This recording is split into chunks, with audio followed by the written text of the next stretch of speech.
Eby'omuyimbi Sheebah Karungi ku konsati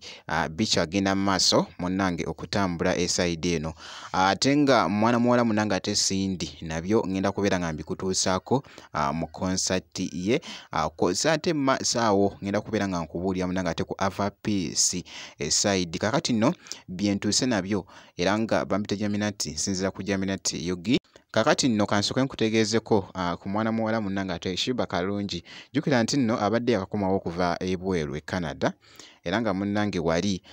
mwana muwala ono abadde aseetinze konsati eraga nti nno akomyewo munnange ate mu kazannyo era nga abadde agitegese wali munnange ate ku Serena. Konsati eno abadde agitegese ku lunaku lwe lumu ne mwana mulenzi munnange ate T Paulo 256 kakati nno byebyo munnange bibadde byogeza abamu obwama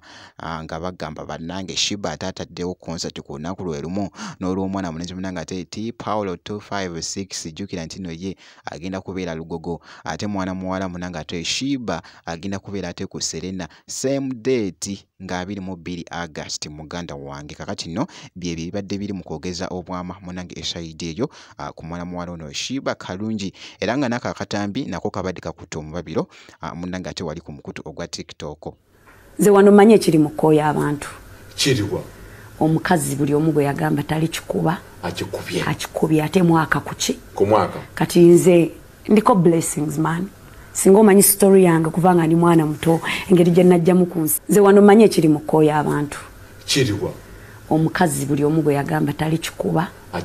akikubye ate mwaka kuki ku mwaka kati nze ndiko blessings man singa omanyi story yange kuva nga ndi mwana muto engeri gye najjamu ku nsi era nga ku sayidi yeemu waliwo munnange ate wali n'ebitambula ku mwana muwala munnange ate Ava Peace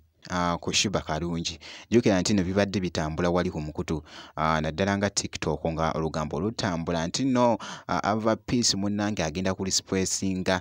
munnange ate Sheebah Karungi naye munnange wali okusinziira ku Ava Peace yavuddeyo ko wali mu interview n'agamba tali ku lugambo lw'abantu olutambula munnange ku migutu egy'enjawulo olugamba nti nno agenda kumenyawo nti nno omuyimbi Sheebah Karungi ye n'ategeeza n'agamba nedda nze ndi byange ate ne Sheebah naye munnange is a queen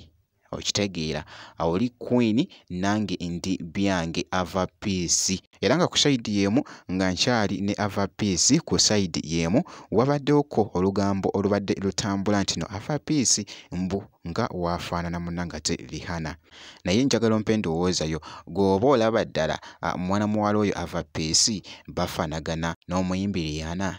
muganda wange njagala nno munnange ate ompe endowoozayo gw'olowooza ki muganda wange gwe alaba Jaminati Yogi naye nga olugambo olwo lubadde lutambula wali nti no Ava Peace mbu afaana Rihanna n'ebikolwa byonna muganda wange nkugambye gabadde gatambula nga gatredinga esayidi eyo ku mwana muwala munnange ate Ava Peace ate nkutegeezeko nti no sindi sanyu muganda wange ku sayidi yeemu munnange omanyi okutegeka konsati ku lunaku lwe lumu mbu ebitambula wali ku lunaku lwe lumu munnange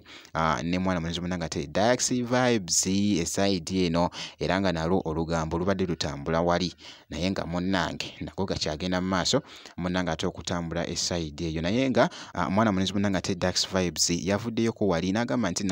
nze sitidde n'akamu n'akatono wabula nti buli omuntu ajja kufuna munnange ate abawagizi Cindy ajja kufuna nange nja kufuna munnange entegeka ya Mukama Katonda nti abawagizi wona mu kifo gy'oba oli babeerawo munnange basobola okujja ne bakusupportinga muganda wange gwe alaba Jaminati Yogi naye nga ku sayidi byebyo munnange ate bitambula ku Dax Vibes kw'ossa ate ne mwana muwala munnange ate Cindy Sanyu era nga ku sayidi yeemu nga bw'olaba akatambi ako Cindy wali yabadde akakasa ne mwana mulenzi oyo munnange ate TikTok wali Cindy ng'ali mu kakasaamu kaawo munnange ekivulu wali ekivulu kye kigenda okubeera ati munnange ate wali Lugogo esayidi eyo. Finally, guys, I am with the king herself at Cindy Sanyu. The king herself. Hey, my boy, what's up? It's your boy Bob Hudson, definitely the king himself. Yeah, and today we had such a good time. Thank you guys for tagging me. Thank you for supporting Huntington on this journey that he has started. I'm looking forward to hearing more, possibly his own music. Yeah. So, guys, on the 29th of August, we are going to have a concert at Millennium Park, Lugogo. Yes. Please endeavor to attend. So don't miss it. Don't miss it. Hey, so come see me, baby.